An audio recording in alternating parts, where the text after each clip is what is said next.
So that is perfect. Basically, I had stuff that was sitting, frees up some space.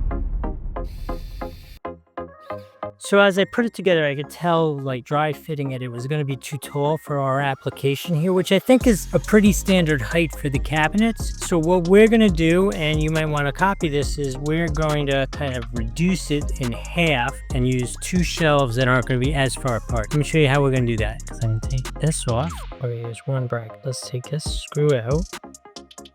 Well, the only thing that matters is this has cushions on the... Oh, I got you. Yes. So use this one as the bottom because this is the cushion side.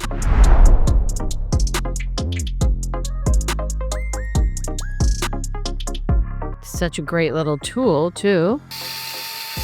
Fancy tools. Save the day. Do the other side. And then, if you wanted to make it wider, you can take these screws out. Oh, yeah. And make it wider. Right. Okay. But let's try that out. So that is perfect. Basically, I had stuff that was sitting, frees up some space. Now it doesn't have to be sitting all over the counter in a stack, which is great. Just some fancy extra plates. You can use whatever you like for it. If you want to get it, there's a link right here on the screen. Worst case, down in the description below. Please use that. It helps out the channel a little bit. Remember to like, subscribe if you want to see more cool videos like this. And if you have a comment about Nikki's plates, if you like these, please put it in the comment and say how pretty your plates are. I hope this video has been helpful. We'll see you next time.